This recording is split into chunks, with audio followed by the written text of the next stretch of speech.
Arabian Jasmine, Jasminum sambac mogra. This is what we are going to see here now. In fact, this is the supreme star of jasmine varieties. Reason behind it has many benefits. It's used in everywhere. So we will see in detailed way how to grow, care in land, because earlier what you have seen in pot and raised bed, plants have been known for increasing air quality and boosting our moods, but they can also help to reduce stress. Jasmine, that is Arabian jasmine, is known for helping to ease the body from anxiety, and it's an excellent plant to have a close by when you sleep. This tropical delight is a real treasure in our garden. It produces flowers in clusters of starting from even 1, 2, can go up to even up to 10, 12, together at the ends of the branches. That's what this tropical delight always gives such a fragrance. The flowers are strongly scented. They open at late evening, a span of around 12 to 20 hours. So the smell spreads everywhere. It will flower more and produce more vigorous and healthier plants with the direct sunlight. It can be grown in a shrub, a vine with a height of 3 to 9 feet tall. So such a fantastic one to have it. As we all know, the smell of jasmine can be found in everything from teas, candles, soaps, lotion, so on and so forth. What it needs? It needs fertile, well-drained soil with a partial to full sunlight. But as I said, full sunlight, it can do wonders. A trellis or fence will both can even work very well for this. As I said, it should be planted in the land at least 8 feet in such a way so that it can accommodate for its future root growth. It will grow tremendously faster and does not like to be crowded. You need to dig a hole for the jasmine when you're moving from a pot, just deep enough the same way so the plant will rest at the same level in the ground. Because when you're moving from pot to when you're growing in land, you will move from the pot to here or in the land, right? So that way, so you can grow from. This is one of the one what I'm showing here. It's grown from the cutting. How I did it, I'll show in the later end of the video how this can be done. Well, as I said, you don't need to do. It doesn't need to be planted in a deep hole. Water it only once the top 1 inch of soil is dry. So that's the most important thing. All it needs. This does well when you prune it properly. So the most important thing, what I'm basically showing here, it's grown in desert sand with the natural composting. Natural composting, nothing but I'm trying to bury vegetable fruit waste directly in the soil, rotate the soil, water the soil. Within 3 weeks, the soil is fertile enough to grow anything and everything. So that's what same one. You can see the lot of dried neem leaves sticks around. So these are the stuff which I use for mulching around. So it can hold the water and so nicely and keep the moisture level. And the next step, what I'm doing here is aeration to the roots. That's one of the most important thing. It can be done during the watering or after the watering. Even in fact, after the watering, it's so easier to do that. Or just you can take one small stick or anything in metal or iron, anything. This is what I'm using. I had the stick which I taken from neem tree, which is in my office garden itself. So you can see that this much length. So easy for me to hold and make a hole near to the roots. So it gets enough aeration to the roots. So this is what the first and foremost step you have to do it.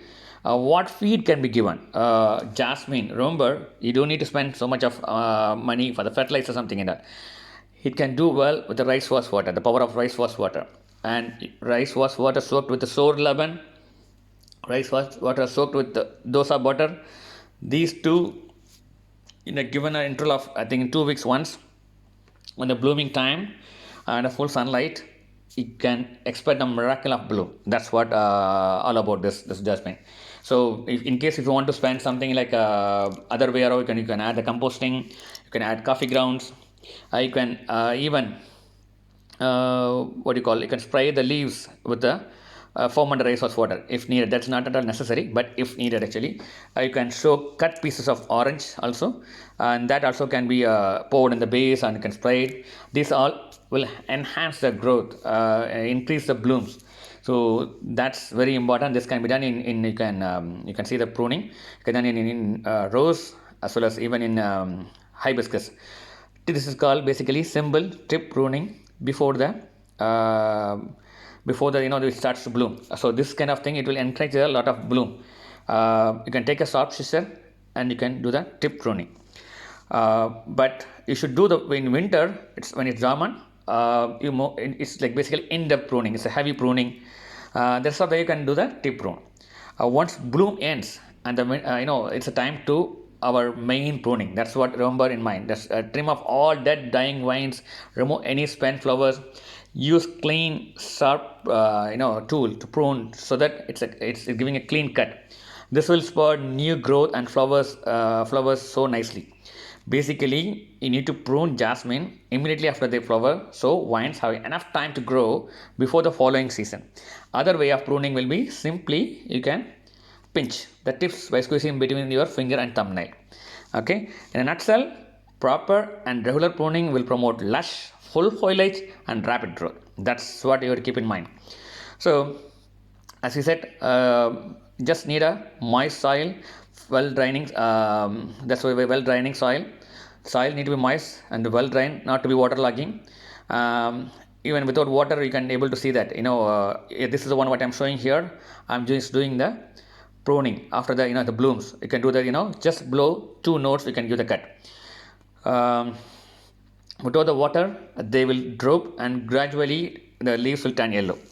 So this is very very important when you have a watering schedule. Make sure only the top soil is dry, then you water. And as I said, you can do the if you have preparing fish amino acid, that can be given. But this is in case if you are having it, then. But other than that, for me, I didn't do anything all those things. I just given in home rice water soaked with sour lemon and dosa butter. That gives amazing bloom in pots also. And in office, what I do that natural composting. I used to bring coffee grounds, sprinkle around it, and banana peels cut into pieces near to the soil and near the roots, just bury it nearby it. This I do it even in rose plant, particularly rose plant and jasmine. That's one of the thing which easily, because banana peels having a lot of phosphorus and potassium, doesn't have any nitrogen, so it will definitely help to the flowers to bloom nicely. So you can have other way around. You can soak banana peels into rice water for 1 day. You can pour it also. So that's what all about. You can see that so nice bloom. You can see the cluster of how many buds. It will open late in the evening and it will stay for, as I said, 12 to 20 hours. The fragrance will be mind blowing, and you can even in the buds, keeping in water, simply enhance your mood. It refresh your day, anything. Just seeing smelling the fragrance in the morning, it gives so much of energy, and that's a wonderful feeling always. And next thing, that basically how to propagate. That's the one of the thing normally we need to think about it. Very easy. Just need to best to propagate jasmine is use cuttings. The cuttings should be about 3 inches in length and have 2-3 sets of leaves on the top. Okay, now you can see that what I am showing here, that 2 sets of leaves in the down is there, and top it still have a lot of leaves. Just cut you need to cut the leaf node below and remove all to keep, but only keep the top 3 leaves. It's like a mint. You're saying keep only top 3 leaves, except all other removed leaves should be removed, right? If there are any buds or old flowers, remove those too. That's very important, because that's very important.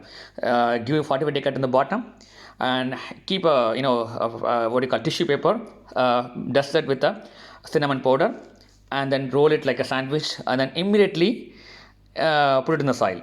Just keep it moist. That's it. Then you can see the amazing growth in coming days. So this is the way you can grow from the cuttings.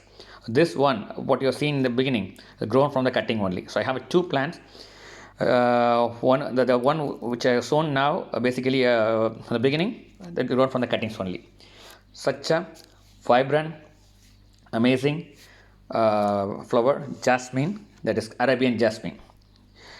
That's it. So you can see that these are the things you can remove, all those top leaves also you can remove it up. Just you can keep that one or two leaves on the top, you can keep it. Even below down also can be removed. So that's important stuff, because that's when you're growing from the cutting, these steps is very very important, so that it can easily grow so nicely well. Thank you.